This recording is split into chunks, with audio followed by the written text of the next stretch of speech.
xaritu internet yi cant ak ngërëm ñeel na leen di am mbégte bu rëy ak contentement day war ak yéen seen chaîne Ndar Radio Info ñu toll ci ñeenteelu numéro ci seen émission bi nga xamante ni leen ñëpp la lu nekku nee ngi si ndax mooy émission jàngat waa Ndar bëgg ko mu nekk émission bi nga xamante ni dañuy waxtaan actualité tawati nag bépp xew-xew bi nga xamante ni xew na fii ci Ndar tey nag ñu nar a dalal mën naa ne c'est la première édition dama ne quatrième édition ndax tey la mos a am plateau bi ay jigéen kese mu nekk honneur aux dames tey nar a waxtaan ak ñoom ci thème yi nga xamante ni peut-être bu ci njëkk mooy def tour de table suñu defee tour de table waxtaan ci li nga xamante mooy élection yi nga xamante ni gars yi ko prévoir def 2022 suñu jógee solo aussi daana waxtaan ci li nga xamante ni moom mooy tournée économique bu président def te mu jaaral Ndar jubal dem Podor mu am lu ci xew daa ko waxtaanee laata may dem ci loolu dañuy def beaucoup plus ample connaissance avec nos très chers invités ici sur ce plateau ñu dara dalee ki nga xamante mooy Ndeye Maymouna Ndiaye su ne Ndeye Maymouna Ndiaye ngeen baal ba mu nekk représentante crème fii ci plateau bi suñu dalee kooku tamit daanu feggoog kenn ki nga xamante ni mu ngi tudd Yacine Samb su ne Yacine Samb tey mu nekk Mojib muy mouvement jigéen waa Pastef tey ji ñoo nañuy dalal à part ñi nga xamante ni tey su ma seen dama leen dàq ci plateau muy gas ak l'analyste muy Papa Djibril Diallo ma jaaxal sama ñaari jigéen ñi waaye ba tey rek donc bienvenue encore yéen a ngi en parfaite synchronicité avec la page Ndar Radio officielle am ngeen droit ngeen réagir en commentaire moo xam ay question la wala seen ay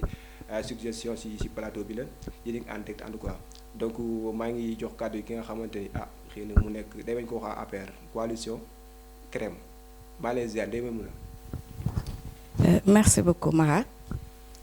asalaamaaleykum waa Ndar asalaamaaleykum sama sœur bi ma bokkal plateau bi Yacine di nuyu ñi may bokkal plateau bi aussi Gas ak yow Mara ak Diallo di nuyu aussi ñi nga xamante ni lii fii nekk nii yëpp ñoom ñoo tax ñoom ñi nekk ci gannaaw te kenn du leen gis nuyoo yi ñoom la war ndax bu dul woon ñoom ñun ñëpp kenn du ci feeñ te kenn du mën a jàllale sa message man nag Ndeye Maymouna Ndiaye laa tudd nekk enseignante de fonction nekk responsable bu MPCL luy jot na bu docteur Cheikh Tidiane Gadio te Pape Lahomar nekk suñu coordonnateur ici à Saint-Louis mais aussi nekk membre CREM nag mooy cellule de communication et de réflexion bu la majorité présidentielle élargie mu nekk à Saint-Louis nekk dans le département de Saint-Louis di nuyu de passage suñu coordonnateur Ababacar Biteye ak toute l'équipe qui est derrière lui di nuyu waa Ndar yëpp macha allah. kooku moom mooy Ndeye Maymouna Ndiaye ñu ngi ko déggee léegi rek xanaa dañuy jox kàddu gi ki nga xamante moom mooy Yacine Samb bokk Mojib jigéenu Pastef nettali si génn borom la dàqee Yacine maa ngi daal di la ziar. salaamaaleykum maa ngi nuyu ñëpp comme ni nga ko waxee di nuyu sama co-débattrice muy soxna Maymouna Ndiaye ñu ngi lay nuyu di la ziar di nuyu frère Gas ak yow Mara ak monsieur Diallo. comme ni mu ko waxee di ngeen di nuyu aussi ñi nga xam ne ñoo nekk derrière l'écran te ñoom liggéey bi yëpp ñoom la di am mbégte aussi ñu nekk ci première invité yi nga xam ne ci la ñu invité ay jigéen ndax bu ñu nee société rek jigéen mënul dem des gannaaw donc ñu ci am mbégte trop ñu boo nekk ci première émission boobu donc man ma tudd Yacine Samb coordonnatrice jigéenu Pastef Mojib moom mooy jigéenu Pastef lay signifié donc man maa nekk coordonnatrice jigéenu Pastef bu Saint-Louis donc nekk comme li ma waxee c'est une mère une femme au foyer nekk koo xamante ne xëy na bi ñu nekkee ci politique yàggul mais ñu nekk ay jigéen parce que dañu jàpp ne ñun ñooy defar société bu yàqoo ñun la bu baaxee ñun la donc ñun ñoo fi teewal tey Pastef pour incha allah di ñaan aussi lépp lu ñu fi jógee mu nekk njëriñu askan bi nekk loo xam ne duñu wax lu ñuy xeebee di am remerciement boo xam ne vraiment am na fu mu commencé mais amul fu mu yem incha allah merci beaucoup. comme mooy soxna Yacine bu jógee ci noonu mooy dalal sama ñaari naataango yi saa su nekk ñu lay àndal ci biir émission jàngat Gas Al Salvador maa ngi lay ziar. waaw maa ngi delloo ziar Mara di la jaajëfal soxna Maymouna bu crème di jaajëfal soxna Yacine bu Pastef moom ñëpp xam ko ci engagement am fii à Saint-Louis yaakaar naa ni bi mu duggee ci politique yàggul mais tey bokk na ci politiciens yi ni gën a ràññee fii ci Saint-Louis. ci engagement am ci gëm-gëmam aussi tamit ci li nga xamante ni doon na ko di jaajëfal Djibi Diallo sunu consultant bi des fois am nag moom day jeng far APR la jaajëfal yow Mara di jaajëfal ñëpp ak gars yi suivre yëpp ak techniciens yi aussi tamit maa ngi leen di ziar bu baax a baax. comme mooy Gas El Salvador l'activiste bi la plateau jàngat donc dañuy passe micro bi nga xamante mooy Papa Djibril Diallo l'analyste ci émission bi nii. waaw salaamaaleykum nuyu ñëpp di dalal ñëpp suñu invité yi ci plateau bi di la nuyu yow Mara présentateur ak sama xarit Gas donc ni am contentement chaque fois bu ñu ñëwee ci émission bi parce que gis nañu émission la boo xamante ni lépp yi actualité ñu ngi ko ci wax te gis nañu réaction yi nga xam ne public bi mu ngi koy def rafetlu nañ ko ñu ngi joxe seen ay commentaires seen ay avis donc loolu day wane ni rek liggéey bi mu ngi jëm kanam donc ñu ngi leen di nuyu di leen dalal di wax comme li soxna Yacine wax yàlla na fekk li ñu fi wax yëpp nekk njëriñ ñeel askan bi yëpp merci. donc sama naataango yi maa leen kontaanee ñu xanaa sama ñaari invité yi gannaaw ba leen déroulé tapis rouge ndax ay jigéen nañu ba tey damay njëkki sama question bu njëkk muy wala tour de table lañ ko tuddee sax mooy élection locale yi. élection locale yi ñu ngi ko prévoir def après 2 fois xam nga 3 fois depuis mois de mars ba léegi finalement jàpp na ko pour l'instant 2022 maa lay ziar yow laa njëkkoon c'est quoi au pouvoir. wala coalition boobu waaw. waaw loolu dañuy sawar di ci wax parce que élection locale dafa nekk lu war parce que boo yoree dëkk ba ci digg ba war nga dem ba boo demee ba am foo toll war ngaa mën a taxaw xoolaat ñu yeesalaat liggéey bi yeesalaat ñiy def liggéey bi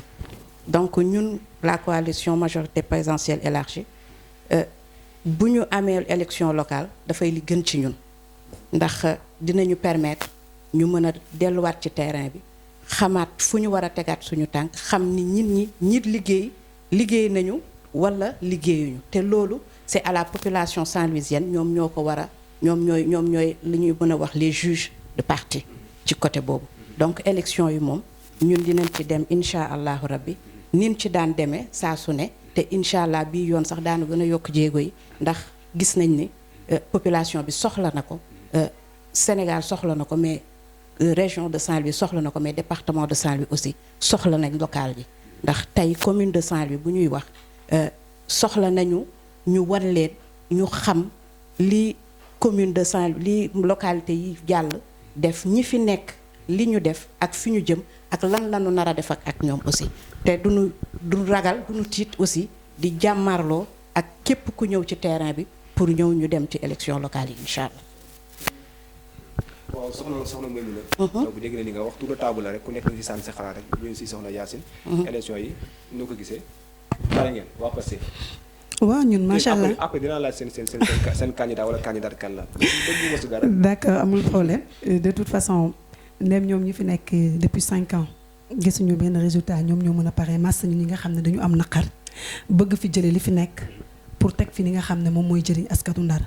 donc loolu Pastef ku ko xam ne du des gannaaw ci dara te incha allah ñun ñu ngi ciy pare bu baax xëy na nag donte mënuñu si prononcer wax suñu candidat bien sûr que dinañ am candidat surprise lay nekk quoi. non incha allah parce que loolu la de parti bi décidé en ce moment waruñu si prononcer mais le moment venu incha allah dina gis Pastef xam ne bu nekkul devant du nekk ci gannaaw ndax gis nañ ndax nu mu mel et duñu am aussi suñu rôle à jouer et on le fera incha allah.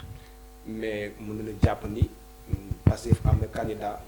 yu leen représenté au niveau de Saint-Louis fii nii quoi mën nañu jàpp noonu même bien vrai que dévoilé wu turam mais mën nañu jàpp noonu. incha allah parce que bëri na ay candidats yu bëgg parce que comme ni ñu ko waxee parce que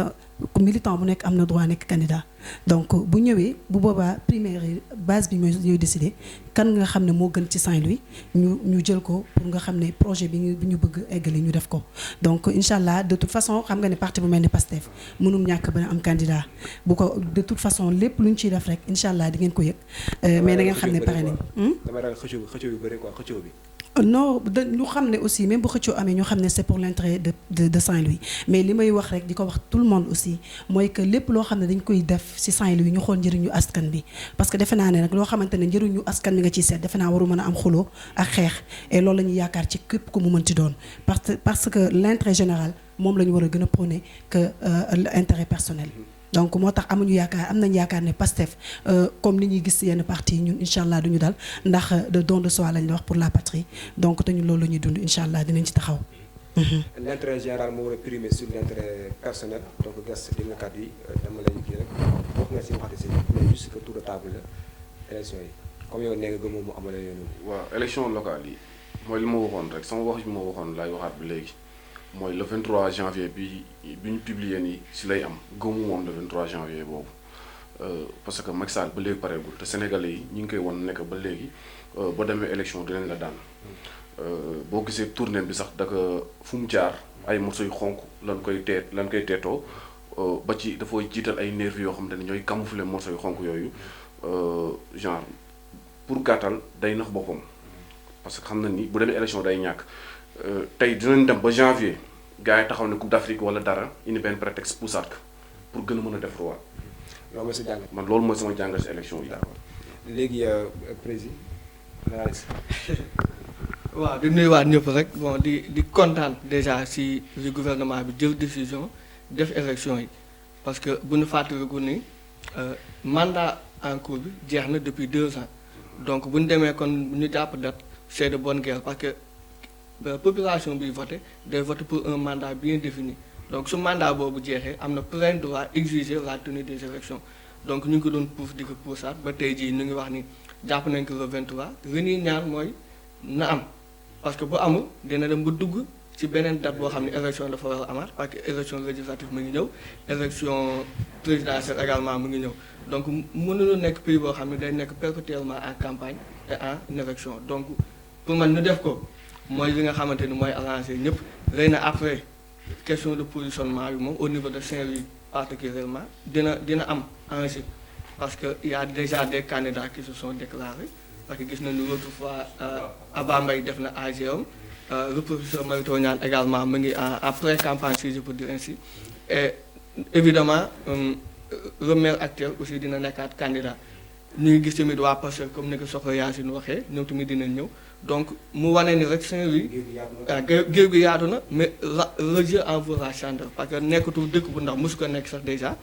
en plus am na tey jii foo xam ne Saint-Louis fa la yóotu parce que gaz mu ngi fi pétrole mu ngi fi ñu ngi defal aéroport international donc tout ça c'est des enjeux yoo xamante ni moo tax xëccoo bi du ñàkk xëccoo bi dina am et defe naa ne dina nekk benn moment politique bu fort parce que ça va décider l'avenir de Saint-Louis sur le plan politique et peut-être économique aussi. maintenant léegi waaw juste tour de table la woon léegi dañuy ñëw ci deuxième poñ bi mooy tournée bi nga xamante ni président mi ngi koy def ci Sénégal. mais dañuy considéré mooy au niveau de Saint-Louis jaar na fi di dem Podor léegi ci loolu ci li may njëkkee mooy soxna Yacine daa jox kàddu yi mu bañ joxaat sama waa coalition léegi loo gisee tournée kii bi économique président bi. waaw tournée économique man je crois que c'est normal que président Macky Sall def ko. parce que dafa nekk président de la République léegi woon ay projets yoo xam ne da ko jox région bu nekk koo xamante ñoo xam ne ñoo ko war a dérouler. donc da ciy baax parfois nga ñëw xool ndax li nga santaane woon ndax def nañ ko wala defuñu ko donc loolu dañ koy rafetlu xëy na li ñu ko rafetlu rek mooy na mu amee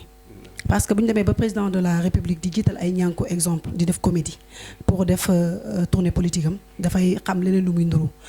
beneen bi aussi violence bi ñu ci constaté parce que bu ñu demee def naa ni ñu nekk réew boo xam ne démocratie la ku nekk am nga droit ñii am nañ droit pour applaudir mais aussi ñii am nañ droit pour dénoncer donc ku nekk ni ngay donné sa yow yaa xool ni façon bi nga koy defee mais bu ñu demee ba koo xam ne nekk na ci balcon bind non au 3e mandat nga ñëw jàpp ko policier ci biir appartement bi déjà amoo mandat d'arrêt nga jàpp ko yóbbu ko déjà loolu c'est de l'injustice nekk na loo xam ne loolu mooy indi population yi di révolter parfois non seulement loolu nga ànd ak ay nervi yoo xam ne gis nañ leen ni dafa waa xaar yàlla maa ngi dégg seen benn sœur buy wax ne bi ñu demee ba université taxaw na wax ak étudiants yi sol ay t-shirt yu rouge mais université du waa xaar yàlla parce que xëy na peut-être waa xaar yàlla aussi xalaatuñu woon loolu mais bu ñu xalaatoon ne loolu moo leen ciy fekk ñoom aussi il faut pas se laisser faire mais tey jii bi ni mu woonu mu def taxaw université wax ak ñoom mënoon na ko def aussi ci xaar yàlla parce que aussi dañuy jël seen dëkkuwaay mu nekk lu metti ñu nekk ay ñu néew doole donc président de la République lañ am yaakaar pour taxaw ne ko carrément lii mairie bi bëgg def ñun ànduñu ci te li njiit di war a def mooy déglu sa population parce que comme ni ñuy wax toujours réeroo amul ñàkk waxtaan moo am te toujours li indi problème yi mooy communication bi war a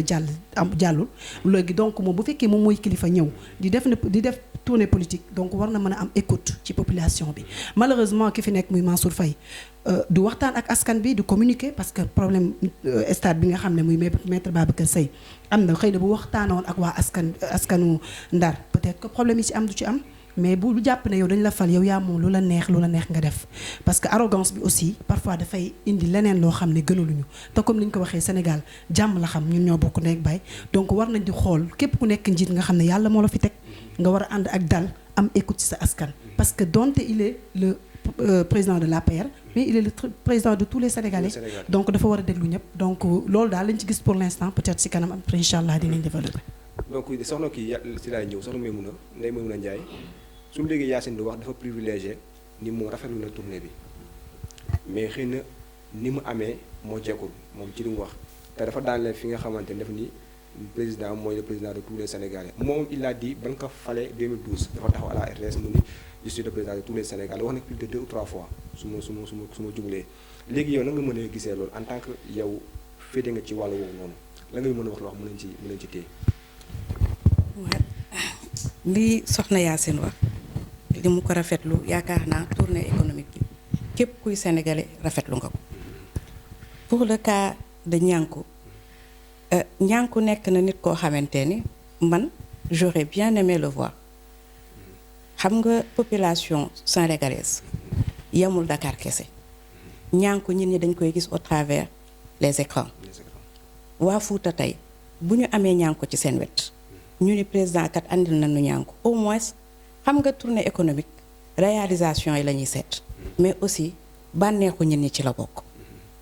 te yaakaar naa Niankou ànd ci délégation présidentielle amul benn gàllankoor bu muy def ci tournée bi ndax nekkewu fa defu fa lu tax réalisation yi amul defu fa lu tax dafay yàq liggéey ba wala quelque chose comme ça au contraire ça épanouit la population président bu jëlee Niankou mu nekk nit koo xamante ne day def liggéey bu rafet ci askan bi di joxe leçon ñu koy gis à travers les écrans waa Fuuta di ko gis pour ñu gis Niankou dañu waroon déplacer wu dem ba Dakar au contraire on leur offre cette occasion jël Niankou andil leen ko ba ci seen biir mu gën a nekk lu leen neex est-ce que ñoom sax demandé wuñ ko woon kenn ci seen responsable bu ñu dégg ni population bi dañu soxla Niankou ñu ñëw andil leen ko donc foofu man dama ciy jàll parce que Niankou aussi nit la boo xamante ni économiquement dafay dox dafay liggéey beneen bi may dikk mooy tournée bi le cas de Xaar Yàlla ñuy ñaawlu li fa xew mais man ci li ma xam ak li ma gis mooy amul benn instruction boo xamante ni dafa jóge vers les autorités administratives ni les autorités locales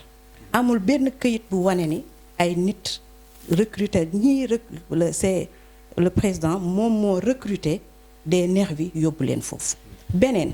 jàngat bi ma am man Maimouna Ndiaye mooy Sénégal lu fi waay def lu ne daañ ko filmer daañ ko wane nervis yi bi ñuy dóor waa Xaar Yàlla xanaa téléphone dafa amul dafa amul waaw parce que nervi fu mu jaar filmer nañ leen man donc li may wax mooy weddiwu ma ni nervi am na mais nervi yi fa dugg fan la nu jóge ak kan moo leen fi andi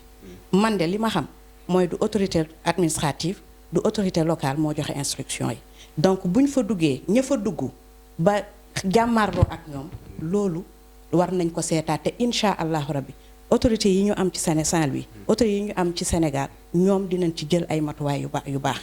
te beneen affaire itam Xaar Yàlla boobu madame dafa ni président askan wee ko tax a jóg ñun ñëpp xam nañ ni tournée économique bi Saint-Louis président daf fi doon romb bu fekkee ku takk brassard rouge de Dakar à Matam ou de Dakar à Podor ku takk brassard rouge taxaw président dana fa taxaw kon kañ lay yegg li xew Xaar Yàlla l'histoire de Xaar Yàlla je crois que c'est la localité qui doit régler ça et incha allahu rabbi le maire Mansour Faye dina ko régler te ñi ngi ciy dox donc foofu Mansour Faye dina ko régler mais Mansour Faye dina régler problème mu Xaar Yàlla dina régler problème mu Xaar Yàlla xam nga nit ñi dañu yàkkamti ñun sénégalais laay wax ñun dañu yàkkamti dañuy defee ni rek tabax kër da ngay xëy suba rek ñëw rek daal ni sama kër dama koy tabax benn fan rek ñu tabax ka nga daal di dugg tëdd bu fekkee nit mës na def loolu ñu wax ma ko loo gis lu ne étape la Xaar Yàlla am na ay problème problème yi ñu am du problème mu ñëw sëgg si ñi problème de procédure la problème de loo xamante ne dafa délicat dañ ciy toog concentré ñi ci les autorités compétentes toog wax ci def ci génne ci yu leer naññi ñu régler le problème mu am solution président bu fa taxawul taxaw na université parce que ñooñu joxe nañ aussi seen cahier de doléance pourtant dañu sol ay t-shirt yu ñoom takkuñu mais dañu sol t-shirt yu rouge taxaw na ci étudiants yi déglu na leen tontu na leen jël na seen cahier de doléance continuer na bu continuer dem am na ñeneen ñu mu rombaat ngi teeru ko ku nekk nag am nga droit nous sommes dans un pays démocratique parce que tey mën naa man sama biir kër sama papa def loo xamante ne neexuma ma taxaw wan ko ni ko papa tey li nga def neexuma ànduma ci dama ciy wax mais est-ce que sama papa dina ma bàyyi xel yenn saay nit dina ma bàyyi xel c'est pas parce que taxawul wax ak man rek que bàyyiwuma xel man j'en suis sûre et certaine que le président Macky Sall le problème de Xaar Yàlla ak les nervis de Xaar Yàlla moom mi nga xamante ni c'est un homme très sensible à sa population am na xel bu mu leen bàyyi bien que taxaw fa bàyyi na leen xel te dina leen revenir incha allah parce que le président va revenir à Saint-Louis parce que Saint-Louis moom tournée économique am jotagul dina dellu si waat dina taxaw bi mu eggee ba Fouta aussi taxaw na fa wax ak ñi nga xamante ne dañu takkoon seen ay brassards rouges donc étape la par étape c'est pas parce que yëgu leen moo tax taxaw fa c'est pas parce que dañu bañoon ñu wax moo tax taxaw ñu ay nervi nekk fa wala quelque chose mais dafa taxawul mais bàyyi na leen xel parce que du étape bu fekkee noonu lay doxee rek kon mën naa for man tamit sama brassard rouge rek ni xaaral ma jiitu président takk sama brassard teg sama ay nit ñu taxaw bu ko defee bu rombee itam taxawaat ci man te bu boobaa yoon bi day gën a metti ci moom te nit la rek nag. léegi la nga gis comme ñun déjà ça crève les yeux dañuy laajte donc la nga gis par exemple tey ji à chaque fois su amee dañ naan recrutement de ay nervis au sein de la police muy nekk actualité boo xamante gars yi dañ koy c'est devenu viral ci réseaux sociaux yi la ngay wax ci loolu. en même temps sa biir wax dañ naan yàkkamtiwuñu wax Xaar Yàlla est-ce que nekkul trop tard wala mu nar a nekk soin tardif parce que bientôt yéen a ngi nekk à l'extrémité de votre mandat. waaw ñu ngi nekk à l'extrémité de notre mandat moo tax liggéey bi ñuy liggéey foofu dañu bëgg ëllëg te mu leer ñu ne incha allahu rabbi dinañ jëlaat Saint-Louis parce que suñu liggéey dafa dañu rassurer suñu bopp. ndaraañ nga ko waxee de. waaw ndaraañ laa ko waxee. incha allahu rabbi la majorité présidentielle élargie ici à Saint-Louis la commune de Saint-Louis dañuy delluwaat ci commune bi. dañuy delluwaat ci commune bi léegi daanu continuer après loolu moom kii la quoi. après léegi ma dellu si may ma tuuti ma egsi ci li nga doon wax. mooy recrutement nervi yooyu ngay wax. ma ne la recrutement nervi wax naa la ko à l'entame de mes propos. amul benn instruction boo xamante ni gis nañ ko benn attribution papier boo xamante ni gis nañ ni dañu am ay recrutement de nervi au niveau des autorités administratives même au niveau des autorités locales. dinaa ñëwaat si yow léegi gas. waaw dégg nga moom nee na dama am lu may rebondir dama am lu may rebondir si kii bi su ma mënee may. non parce que déjà sister Maymouna mi ngi wax si problème mu ñànku loolu moom werante wuñ ko parce que ñànku citoyen la. nekk koo xam ne liggéeyam aar bi moom lay dundee donc xeebuñu ko aussi mais dañ ne nit buy def fulla ak fayda du ci boole caaxaan président de la république je crois que bu amoon lu muy inauguré kon du jàll Saint-Louis dem yoonam donc dafa am lu mu digoon waa Saint-Louis depuis combien d'années ñu toog kenn gisu ko kon bu ñëwee fii ñun xalaat nañ ne dafa am lu mu jox askanu Saint-Louis ñëw di xool ndax loolu def nañ ko wala def ko moo tax ñu ne tournée politique donc waa fayru ñànku waxuñu ko parce que ñànku ku même ku ko gisul tamit mën nga toog boo tapé sa YouTube da nga koy gis da nga koy seetaan te defe naa noonu la ko ñëpp xamee ba président war koo mën a ñëw ànd ak moom je trouve que farata boo koy def da nga koy def ci fulla ak fayda parce que tey noonu mu jëlee en compte ñànku jàpp ne comédie lay def ba war na ñëw askan bi am nañu ko soxla noonu la war a jàppee ne ay askanu Saint-Louis waa Xaar Yàlla dañu am naqar parce que bu ñu nee léegi Mansour Faye dina ci jóg le maire daf may jaaxal parce que ñaata yoon la waa Xaar Yàlla jóg di wax avant président Macky Sall di ñëw est-ce que mës na leen woo pour wax ak ñoom ça veut dire avant nga doon dem di xaar président ñëw bañ leen di violenté di leen gaañ ba gaañ ci ku jigéen parce que ñun après tout aussi on est des femmes te defe naa violence faite aux femmes ñun ñëpp dañ koy dénoncer donc tey bu ñu nekk politique rek di défendre loo xamante ne aussi bu doon ñun du ñu neex donc je trouve que loolu c'est pas bien tontoo ma aussi sànq ci question bi ma posé si ki ñu jël ci kaw pour dénoncer ne non au troisième mandat et je crois que loolu pourquoi président Macky Sall bu ñu nee non au troisième mandat mu jàpp nit ñi wala mu ku nekk ministre mu ne la mu jëlee la fi et ku ne day def troisième mandat mu bàyyi la fi ça c'est une question boo xam ne askan bi dañ ko bëgg xam et loolu aussi bëgg na ngeen wax ñu yéen seen avis parce que je crois que loolu du ko wax may ma rek tuuti si s'il te plaît eggali nervi yi muy wax li muy wax ay côté administratif loolu kenn du ko gis président Macky Sall marron du feu mooy lan et ñun ñu am sa expérience parce que ñun si élection yi dañu attaqué Ibrahima Diaw mi fi jóge léegi mais dañ ko gaañ man sama pare-brise oto tuuti ñu toj ko parce que bi muy jël barre de fer bi di xàcc di saaga naan dañ nangam taan si la dama accéléré moo tax sama oto yàqu te dañoo wàcc yor seen arme léegi wàcc leen daal di jaar fu bon ñu daw ñu dóor ay xale am na ñu ñu gaañ am na koo xam ne am na fracture donc loolu tey mënuñu toog di loolu amul violence bi tamit si télévision bi ñu ngi koy gis c'est que loolu li ma ciy wax rek mooy daf ñuy interpeller ñun ñëpp violence ak fu mu mënti jóge kenn du ci ànd parce que après tout ñu ñoo moom Sénégal te ñun ñoo bokk kon tey bu dara amee donte si yow la jóge yow da ngay dénoncer loolu nga nangu ne lii am na mais nag war nañ ci jóg parce que tey bu ñu demee bay léegi commencé di xool nervi yi ku nekk fi nga dëkk mu ñu ngi toog di ut aussi ay mouvement yoo xam ne pour se défendre si nervi yi fi mu jëm gënul donc je trouve que aussi bu ñuy def politique parce que man dama nekk koo xam ne defuma politique pour défendre qui que ce soit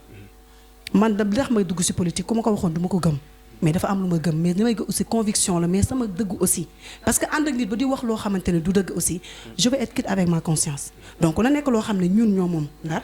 ñun ñoo moom Sénégal su amee loo xamante ne du noonu aussi nañ ko dénoncer man je trouve que loolu ma sœur je crois que ñun ñaan ñoo ci bokk peut-être que da ngay défendre mais je crois que loolu vraiment rafetlu wuñ ko et nervi yi aussi kilifa bu artuwul dina àtte je crois que Macky Sall moo war a jug ci loolu. léegi ñu daanee foofu kilifa bu artu dina àtte yow jàppal loolu dégg nga ñëwaat dinaa joxat kàddu gi dégg nga dinaa joxat kàddu gi xam naa yéen moo émission bi ñaar ko ok d'accord léegi gas dégg nga ñaari kii yëpp. waaw loo ciy wax ci tournée économique bi. man li may njëkk a wax ci côté tournée économique bi mooy pour man amul sens Macky Sall lambar bi mu nekkee Sénégal amul sens la moo tax amul sens tey tournée économique bi gis nga tey jii nii ñaata milliards la ci Macky Sall ñàkk tey ci tournée économique moment boo xamante ni yow dëkk yi ngay jaar dañuy am problème mu ndox dëkk yi ngay jaar seen hôpitaux yi du am dara dëkk yi ngay jaar xale yi ñi ngi feebar duñ faju école yi ñi ngi daanu dëkk yooyu noonu yëpp tey jéemoo saafara seen ay bëbët nga jël xaalisu Sénégal moom tamit l'argent contribuable la nga koy fooye di fooye suñu xaalis tey gis ngeen keroog Macky Sall bi muy ñëw cortège bi mu fi indi gis ngeen oto yi fi ñëw ñaata nit lañ déplacé de Dakar à Matam ñu jaar Saint-Louis jaar Podor ba keroog gis ngeen incident yi am Podor ay xale yoo xam te na leen waroon fay ñuy waxaale entre 25 000 ak 30 000 francs ci bis boo xamante ni dana yëpp plus de 70 personnes kenn ku ne nga war leen fay 25 000 ñaata bis ñoo jóge Dakar ñëw fii ni Saint-Louis ñaata carburant lañ lakk ñaata carburant lañ lakk te ci yoon bi ñaata incident moo fi am tey jii nii xaalis boobu noonu yëpp tey Macky Sall jël ko yàq ko ci tournée boo xamante ni amul njëriñ defal nga say infrastructure mais am nga ay ministres yoo xamante ne ñoom ñoo war dem def ci dañ def ci inauguration bi pourquoi président war a déplacé wu jóge Dakar di dem Matam fu ne nga jaar fa te yow ñëpp xam ni tey jugu président yombul keroog ñun gis nañ fii keroog bato bi mu jëndoon chelo bi mu jëndoon bi muy jaar fii di traversé pont bi ñuy ubbi pont bi samedi passé dimanche gis nañ ko la moo tax parce que zone ba mu dem amul luxe bu mu fa mën a fanaane loolu tax gars yi yóbbul ko bato bi moom si jacuzzi lay sangu foofu noonu Matam amul jacuzzi moom climatiseur yi mu soxla amul foofu lekk yi mu soxla amul foofu keroog Macky Sall bi muy ñëw fii war a jaar gouvernance pour sangu kase dem mais lépp lañ change gouvernance maa ngi fa woon lépp même lal boo xam ne dafa waroon toog même pas 5 minutes sax dañoo changé lal bi defaraat lépp loolu yëpp xaalis boo xam ne xaalis Sénégal la mu koy yàq est-ce que loolu neex na ci xol ci dëkk boo xam te ni bokk na ci 25 pays gën a pauvre ci Sénégal ci àdduna bi kon du moins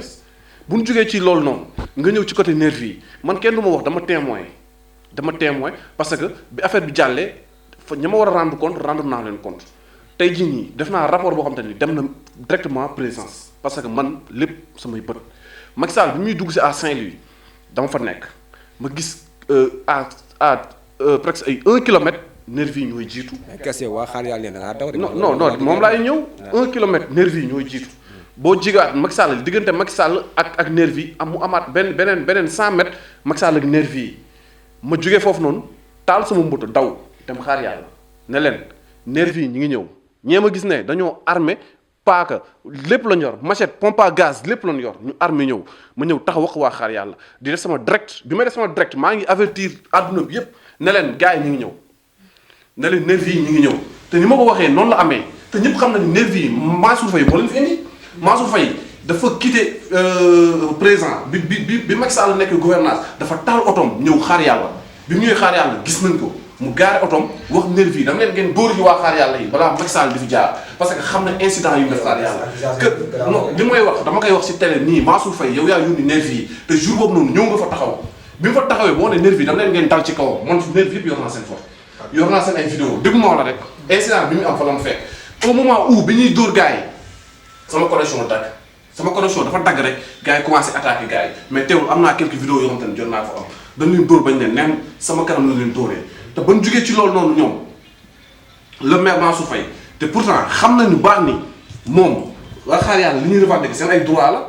te ba léegi nii jéemul toog ak ñoom jéemul leen dem masawu opposition bi ñoom ñoo ñëw ci guddi gi jaar fa dem masawu ji waa xaar yàlla yi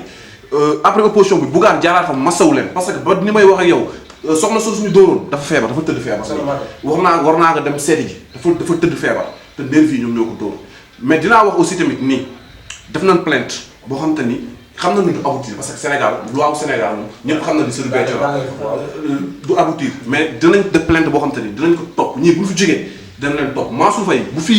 fi nguur Macky Sall jógee dinañ ko topp man gas dinaa ko topp kooku moom man maa leen ko wax li may daaneel moom mooy dootuñu seetaanati ay nervi di dal ci kaw kenn ci biir loolu ñu ngi créé benn coalition benn collectif boo xam te ni comité national lay nekk Sénégal dëkk bu nekk dinañ fa am ay représentants yoo xam te ni dañuy yor ay paak na ñoom yor ay machette na ñoom yor ay fetal na ñoom bis bu ñu yegsee dañu xeex ak ñoom ay grave révélation ngay fi nii comme ni nga ngay porte xam naa nga dem CPI cour pénal international xam naa xëy na ànd quoi donc sama kii la ba kay wax sonn quoi léegi ñu ma wàcc bi dégg nañu def na tudd table dégg nga ku nekk jàng bu mu def ci économique bi soxna Yacine moom wax na ci ñàkk wóor ñëw moom tamit nee na ñàkk wóor naa ñëw ñu mel ne que tournée économique la wala tournée culturelle la ban la ci si bi monsieur analyse waaw merci donc dégg nañu intervention yi fi jot am yëpp mu wute et c'est normal parce que loolu mooy Sénégal loolu mooy àdduna ku nekk mbir bu amee rek di nga am jàngat boo xam ne moom nga ci def et man moom je vais aborder dans le sens de gas c'est-à-dire man ngi tuddee ma ko tournée économique tuddee ma ko tournée culturelle mais man perte économique laa tuddee parce que gas wax na nga bu ñu fàtte ni depuis 2 ans le monde sax laay wax dafa nekk si crise boo xamante ni dafa affecté toutes les économies particulièrement les pays pauvres yi nga xamante ni seen dara moto donc ñu tëj marché yi tëj école yi tëj lépp ba président def plan de relance économique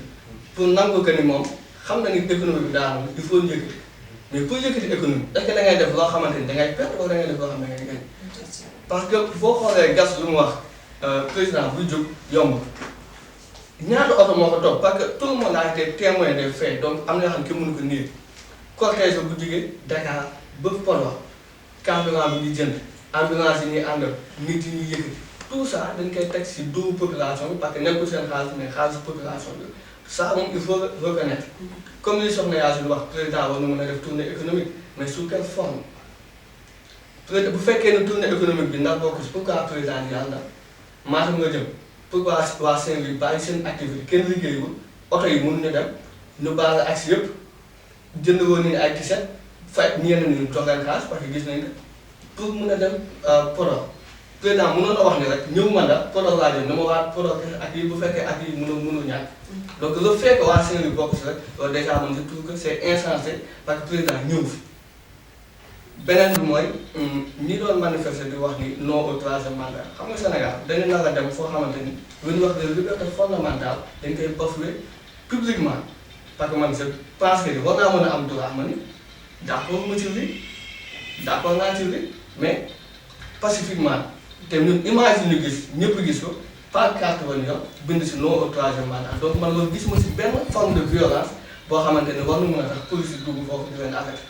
xaw yàlla aussi wax nga que ñun équipe Ndar ñu info yëpp dem nañ fa gis askan bi fa ne gis nañu dundee d'ailleurs vidéo bi sax dugg na bu ñuy wax ne ñoom seen code sax ekadam mu dañu bëgg dem def ay rajo donc yooyu yëpp c'est des choses yoo xamante ni am na gis nañ ko te je pense pas que c'est une bonne chose si période bii nu nekk mais boo ko xoolee ci beneen angle pré-campagne la parce que du président kese moo koy def gis nañ le président Bougane mu ngi koy def keneen ak keneen mu ngi dugg si dëkk bi di tourner bu nu naxante politique la gars yi def instant yi campagne commencé na même bu fekkee c'est pas officiel muy waa Pastef muy waa APR muy waa Gëm sa bopp comme mënti doon mu ngi nekk si campagne politique moo tax nii ñuy def aay nii ñuy def leneen léegi nag bon la question qui se pose mooy est-ce que am na pertinence man je trouve que non parce que dañuy dem ci abrutissement de la population mooy maanaam da leen indil ay comédiens ñu reetaan fàtte sax ñoom souffrance bi ñu nekkee woon parce que ku dem Fuuta gis école yi nu mu mel gis dëkkuwaay yi di nga xam ne fii am na lu fi manqué xaalis boobu sax ñuy jël di ko fay artiste parce que artiste boo ko déplacé dañ ko fay tabaxoon na salle de classe wala tabaxoon na benn école et je pense que population bi loolu lañ gën a soxla fii tout est priorité président mu def tournée si priorité la mu tabax école priorité la artiste bi mu yëg boppam tamit ci nguur priorité la mais je pense que dëkk booy def da nga war a xool exactement lan mooy seen soxla nga jox leen est-ce que Fuuta tey jii nga indi leen ay artistes mooy seen priorité wala nga tabaxal leen ay école wutal leen ay hôpital defal leen ak yeneen yoo xam ne c'est des besoins primaires te dafa manqué donc man analyse boobu laa ci am jàngat si tournée économique du président. donc mbokk internet yéen a ngi seen partie bu njëkk bi seen émission jàngat on va vous proposer de faire juste une courte pause puis on revient. ñaareelu partie bi dina toog seen émission jàngat yu yàlla seen émission de Dakar Info mel ni yéen dañu amul waaw waaw comme ni ko soxna Yacine waxe daf ma interpellé effectivement dama omettre point boobu muy le problème des personnes qui ont été arrêtées ci en face Elton bi ñi defoon non au 3e mandat tey jot naa information bi et le témoignage policier bi leen arrêté la police a démenti ndax gaa bi nee na du non au 3e mandat bi moo tax mu arrêté leen parce que ñooñu dañu ñëw pour liggéey dañu ñëw pour daan seen doole dañuy ñëw di liggéey ci bâtiment bi janoo ak Elton ay faux plafond la ñuy defar bi ñu ñëwee ñu def seen non au 3e mandat ba pare sëpp di tooñanteeg ñi ci suuf ba ñooñu di xaw mer mu gis ni danger am na moom li ko war mooy def loo xamante ne daf ko war mooy protéger toute la population mu dem fekk leen fa ñu nekk wàcce leen dugal leen ci oto bi pour que ñu bañ a am étirement ak xeex ci seen diggante et loolu peut-être que ñi filmé loolu la ñu gis man damay wax sax ak sama akulaay taala parce que le gars a parlé lui-même que lii moo am j'ai eu l'audio mi ngi ak man li mu wax lu leer la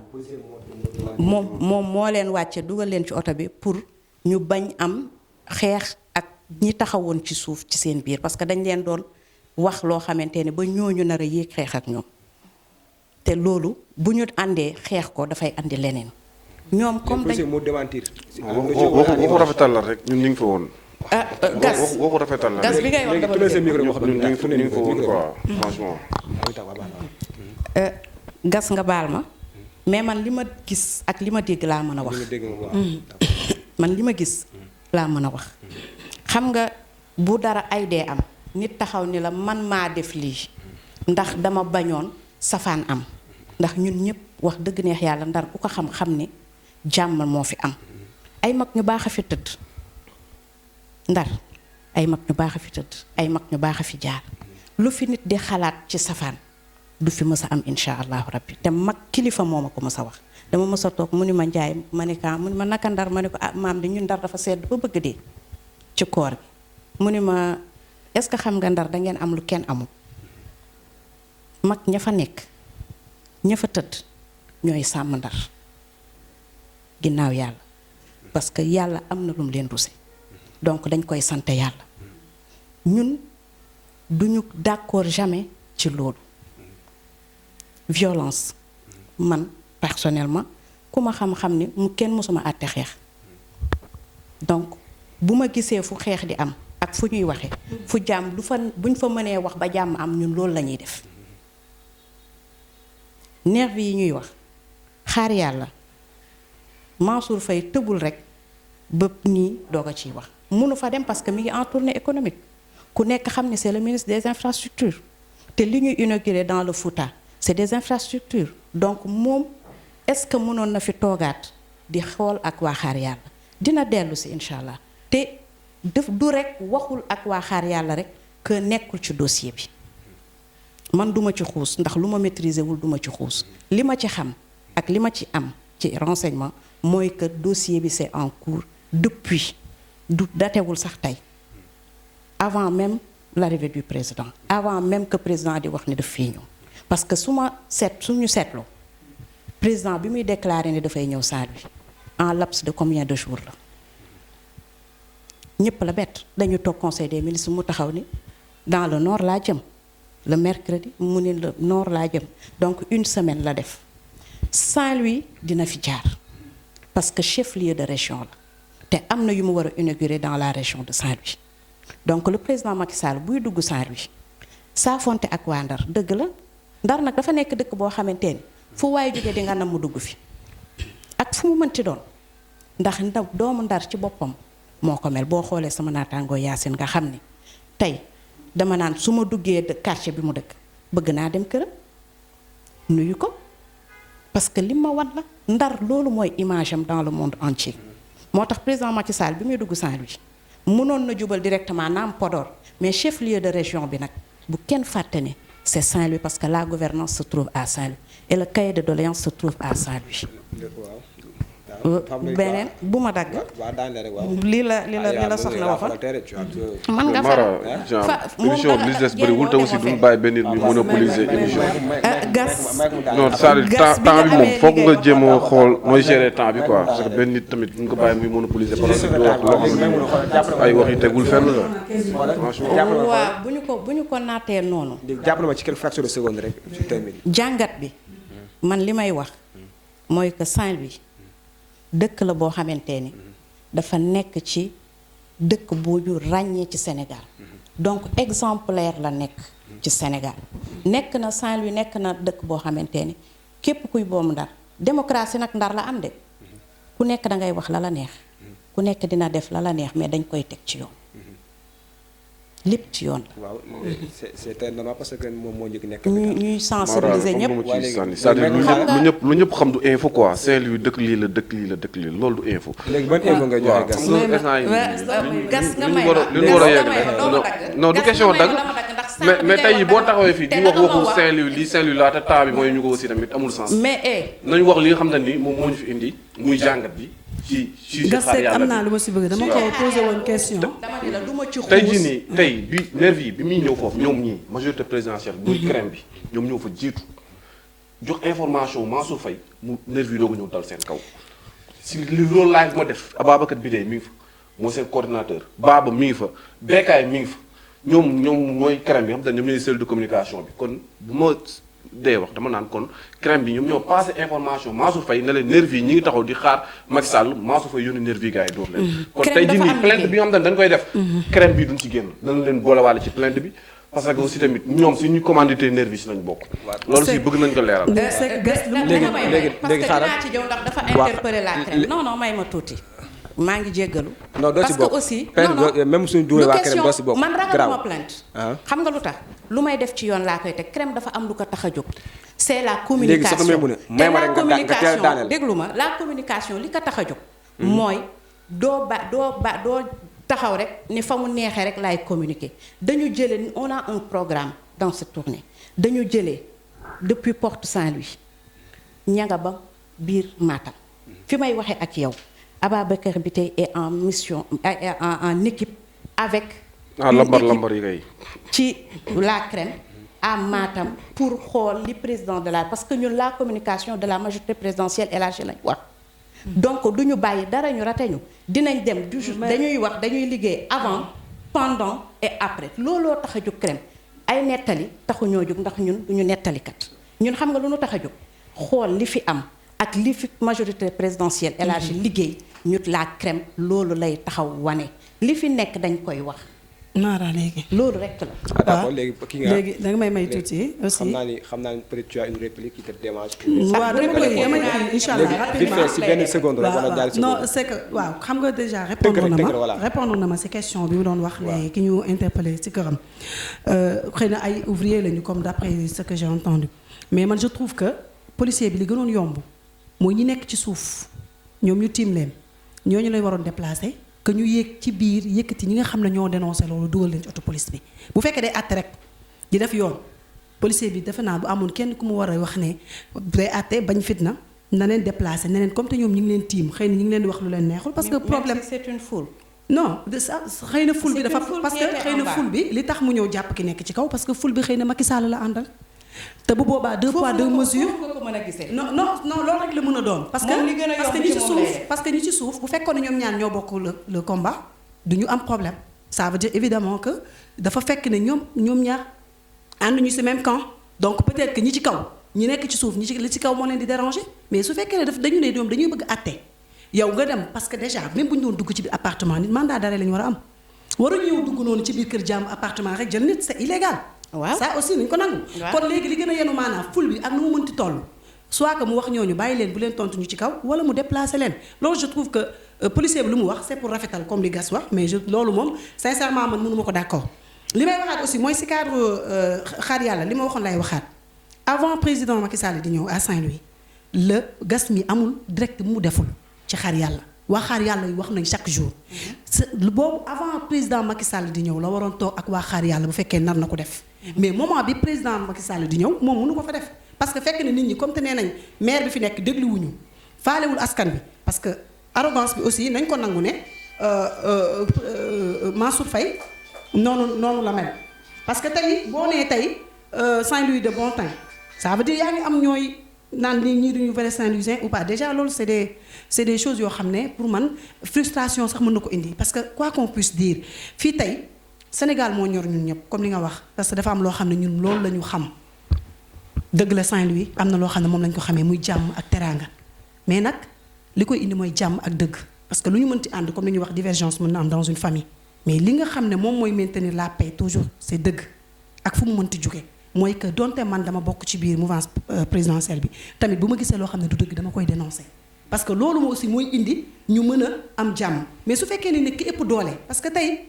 nervi yi vraiment man du ma souhaiter aussi ku nekk ci APR wala fu mu mënti doon di am lu muy défendre nervi yi sànq li gas wax na ko mais gas dafa wax li nga xam ne moom la askan bi di wax ça veut dire nit ñi ñoo commencé maar ci nervi yi parce que tamit violence baaxul te tey kan moo ko war a jëndi tey ji ñu ngi wax rek information yoo xaw ma ndax dëgg la wala du dëgg mais bu ñu nee 1300 et quelques yoo xam ne ci nervi yi la ñu war a jóg ñu ngi leen bëgg a recruter à la police déjà am policiers yu dénoncé loolu bañ léegi imaginer ñoo xam ne ñu ngi toog ci wet force de l'ordre di def violence ñoom mënuluñu dara nervi yi ñooñu bu ñu leen dugalee ci biir police jox leen ay armes kon fan la askan bi jëm te loo xam ne ñun xamuñu ndax troisième mandat bi Macky Sall mi ngi ci parce que man aussi dama bëgg a wax lu ma wóor Macky Sall moom déjà feewam ku nekk xam na ne ci yoonu troisième mandat la jëm te loolu duñ ko nangu askan bi duñ ko nangu li tax ñu jëlee fi président Macky Sall Ablaye Wade teg fi Macky Sall mooy li fi nekkoon la ñu doon xeex donc ñoom aussi nañ xam ne nguuru yàlla rek a dul jeex tôt ou tard dañuy wàcc léegi nag man li ma leen doon conseiller mooy ñu def lépp ci lu rafet Mansour Faye na respecté askanu Saint-Louis mooy que bu dara amee mu nekk kilifa dégg na jël fii xam nañ lu nekk naka la ko nit ki di doxee mooy que lu ñu bëgg a dox guddi kenn du ko yëg dinañ ko dox te kenn du ko yëg parce que tey mi ngi wax ne nervi baal ma rek ma terminer foofu ñi ngi wax naan nervi bi suñu frère Ibrahima Diaw bi ñu ko gaañee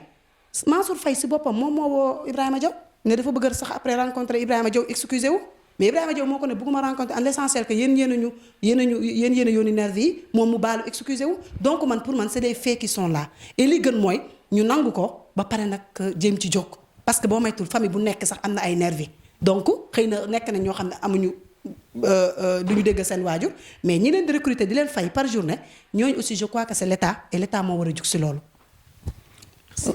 ma ñëw non doo ñëw. may ma tuuti rek parce que aussi nañ ko teg ci yoon. nañ ko teg ci yoon c'est pas parce que je suis de la mouvance présidentielle rek que damay toog rek di bàyyi di neggal su ma interpellé dama koy wax. gis nga le maire Mansour Faye nekkul nit ku arrogant arrogance bi nit ñi ñoo koy def ñoo koy wone parce que man personnellement li ma gis ci moom yar laa gis ci moom man j'étais une femme boo xamante ni j'étais mouvementée syndicaliste la gisuma lu may ragal di wax jàngalekat yi ñi ngi may seetaan xam nañ ma je suis syndicaliste mais Mansour moo waat ca sama xadar boo toogee ak moom di waxtaan ak moom nit ku dal ngay gis parce que du nit teel rek kilifa du lu nit teel rek da ngay tëb jóg c'est quelqu'un qui est à l'écoute de sa population su ku ko weddi na ko laaj la population saint-louisienne pour li ci des c'est la population sénégalaise troisième mandat bi ngay wax ñun say la population sénégalaise ñoom yaakaar naa ñoom ñooy les mandataires de jugement opposition mënul juger les faits de Macky Sall parce que du gis lu rafet ñun pouvoir mënuñu juger les faits de Macky Sall parce que duñu gis lu ñaaw mais population bi moo taxaw ak ses deux yeux di xool te ñoom ñooy juger te incha allah ñoom la ñuy bàyyi ñu juger lépp incha allah. d'accord parce que am na si loolu. damay wax ci tënk keroog li ñu gis si troisième mandat bi booy ñu arrêté la je crois que président dafay rafetal rek mais dafa xewoon ñëpp fa lañu fekk booy yi bi président presque tombé ba pare sax la ñu doog génn taxaw foofu noonu def troisième mandat ak yooyu si la ñu wàccee leen yóbbu leen bi ñu demee police commissaire leen ñëpp xam nañ à Saint-Louis que ni affaire injustice dox si booy yi tegu seen tànk bi dañoo ñu war a mën leen dem leen te même moment benn leader bu tudd Pape Ibrahima Faye moo jël ay taalibe fay leen sol leen ay t-shirt ñu yor pancarte 8 troisième mandat mu jógee oculaire di ñëw commentaire Angleterre ñëpp gis nañ photo yi ci internet bi mais aussi jour boobu ñëpp gis nañ ko te pourtant loolu mu def noonu dafa violer li nga xam ne moom mooy constitution Sénégal parce que constitution Sénégal moo taxaw wax ni kenn mënul def 3 mandats 2 mandats 3 mandats kenn mënul ko def du moins quoi ñu moo ko def tey ci loolu mu leer naa ni yow tey koo xam te ne moom mooy directeur course laa wax de koo xam te ni tey fa la étudiants yi nekk di jàng université la nekk fa directeur course di cautionner loo xam te ni c'est anticonstitutionnel tey jii nii jàpp buy am koo xam ne war dem jàpp ci mais pas booy yi nga xam te ni dañu revendiquer li nga xam te ni moom mooy seen ay droit troisième mandat ñëpp xam na ni Sénégal du fi am loolu mooy Abdoulaye Wade mënuñu ko may ki nga xam te ni moom mooy Macky Sall kooku moom c'est clair li may jeexale mooy ci côté xaar yàlla bi mooy le maire Mansour Faye amul intention de rewaateel seen ay terrain parce que la mu defoon Ngalel Bay jël ay kër jàmbur toj ko jël kër yi séddale ko ñi nga xam te ni ñoom ñooy conseil municipal ba pare tey képp ki nga xam te ni jox na la sa këyit kër lu leer laa la wax de deal bi dafa leer nañ ñi këyit kër yam doon jox ko conseil municipal bi turu Rahma moo ci nekk Rahma si na ma porte plainte turam moom moo nekk ci këyitu kër yëpp mu jël ko jox ko conseil municipal bi gars yi dem fële na le domaine modifié li nga xam ne moom seen kër yi kon dañoo sàcc ay kër jàmbur jox ko ay nit ku sàcc alal jàmbur jox ko kan nga jox kooku bu jëlee sàcc la tey conseil municipal yi nekk Saint-Louis yëpp ñoom ñëpp laa wax ay sàcc lañ parce que dañu sàcc ay kër jàmbur jox leen di wax nag lañ daloon ci conseil municipal fële na le ci xaar yàlla ci Ngalel duñ dal ci xaar yàlla duñ nangu ñuy toroxal ay jàmbur nangu seen ay kër di ko jox ay conseil municipal di ko jox ay gërëm ak di ko jox ñi nga xam te ne ñoom ñooy waa parti donc léegi waaw léegi comme dama ko bàlle ak léegi c'est très normal c'est normal que ñu bàyyi leen libre chat suñu ay invité pour am léegi ak jigéen mais damay wax rek ku nekk ne c'est juste un mot donc si entre de sensibilisation ci côté accident yi bëri na di fa jaaree di masawuwaale rek ci suñu ay naataango ñu aussi ak Cheikh lan Baara ak may peex ala may peex donc ngeen kii rek benn kii mu jeex benn tour de table ngeen sensibiliser chauffeur yi xam ñu si comportement yi la xam ñu dañuy tawee pied au plancher maanaam ci vitesse bu bëri mais bon dangeen ci mënti am ngeen wax waaw loolu à vous daf mel loolu dafa la ko rek waaw merci ma jël ko rek yàlla nañu yàlla boole teral amiin amiin loolu dañuy masawu ñi ci am gaañu di jaale ñi nga xamante ni am nañ ci ay way dawlu muy waa Leral point net yi nekk na loo xamante ni ku ci nekk surtout waa Leral point net yi man bi ma ko déggee franchement cette nuit j'ai pas dormi parce que c'est des jeunes c'est une avenir boo xamante ni dafa nekk ñu nekk ay xale yu mel ni yéen jël seen bopp en main gëm seen bopp di liggéey pour askanu Sénégal di liggéey pour le développement du Sénégal di liggéey pour le développement de la communication donc ñooñu dañuy leen di ñaanal yàlla yàlla xare leen àjjana yàlla dolli ci ñoom yërmande te yonent bi teeru leenal boppam te gëm naa ni dana am incha allah sëñ Baara Dolli ak Mbay Peex moom aussi dañ leen di masaw gis naa ni président dem na seeti leen rencontré na leen ba macha allah ñu ngi sur pied donc ñuy ñaan yàlla dolli leen wér mais aussi dañuy sensibiliser la population sensibiliser aussi les transporteurs sensibiliser aussi les chauffeurs mais itam dafa am leneen lu am loo xamante ni ça existait depuis plus de décennies mooy que chauffeur indiscipline bi am ci tali yi loolu nekk na lu ñëpp di ma saw yenn saa yi da ngay nekk ci tali di daw madame duma démentir ndax dana dawal te dina tasanteeg tali bi ay chauffeur yoo xamante ni ak oto bu mu mën ci yore yenn saa yi danga naan kii ndax def na code kii ndax def na conduite may ñaan yàlla ñi nga xamante ne dañu yore oto am na loo xamante ni boo ko bàyyee dalay bàyyi gis nga alxuraan boo ko bàyyee dalay bàyyi code de la route boo ko bàyyee dalay bàyyi nit ñi defe na ne bu nu xasee ba def code jàll ko bu nu commencé dawal rek waratuñu xool seen code di ko réviser di xam lan moo ci nekk di ci gëstu donc population bi na ku nekk takku taxaw xam ni ñun ñoo moom dëkk te aussi ñu am discipline ci tali yi ba nga xamante ne accident yi dootul amati incha allah. ñu am discipline ba léegi sa kàddu gi loolu la. kàddu bu mujj bi. waaw nga tënkaale rek. ma koy tënkaale. di leen remercier bu baax a baax. di am mbégte torop partager plateau bi ak sama sœur.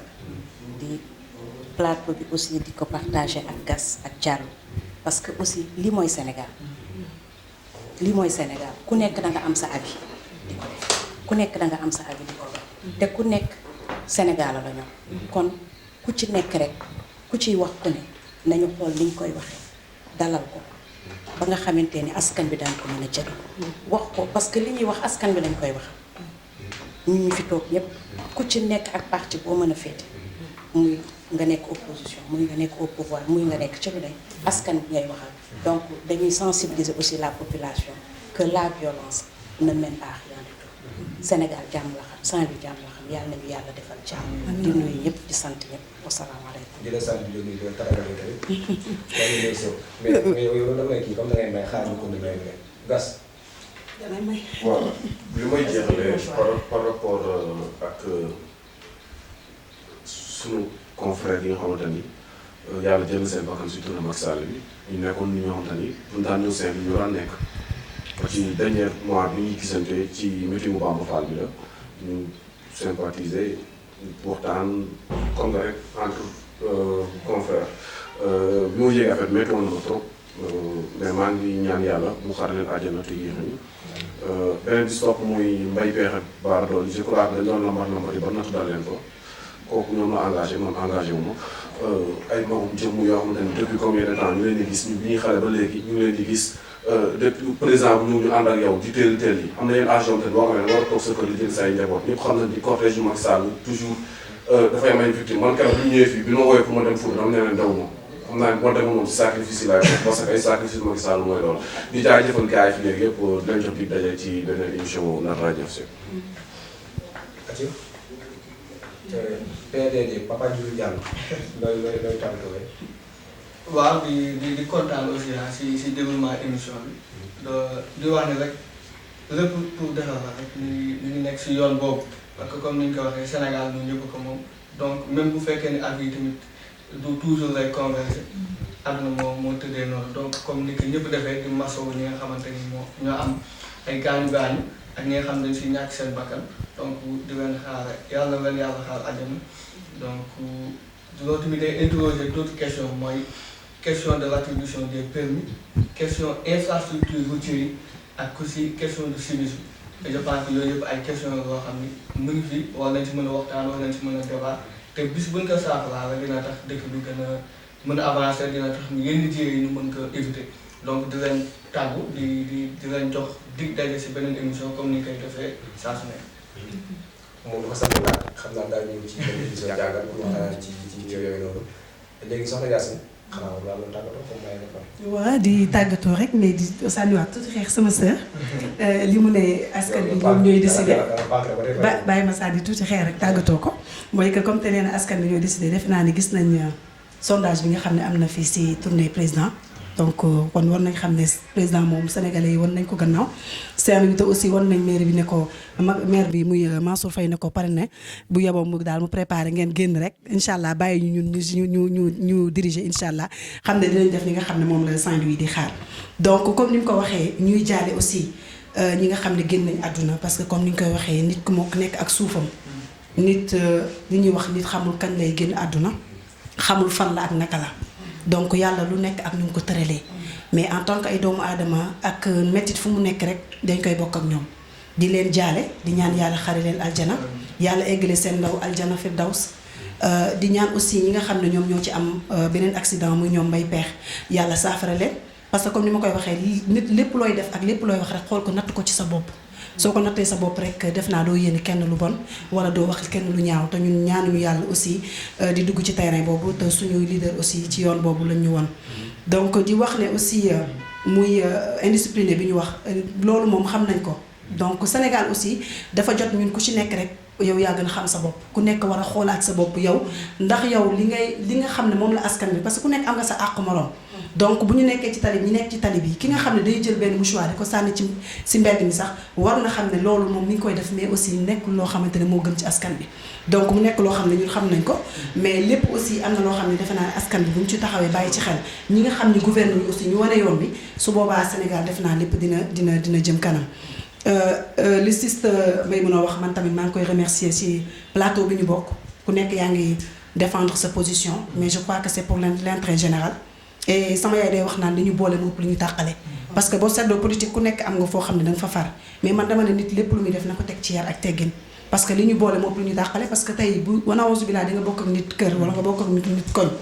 ngeen mu am dëj wala mu am ngénte ñun ñooy bokk def ko kon na rafet terewul aussi ñu jiital dëgg parce que dëgg rek mooy dëgg te defe naa ne politique bi ñu dugg bu fekkee ne yàlla naruñu teg ci yoon boobu defe naa yàlla ñu ci yàlla gaaw génne ñu xool suñu intérêt ay njaboot parce que ëllëg dañuy dem bàyyi fi suñu njaboot et war nañ leen légué loo xam ne ci ay valeur ak éthique la nekk mooy li nga xam ne moom la Pastef di prôné donc ñun moom ci tànk yooyu la ñu nekk xëy na nag ay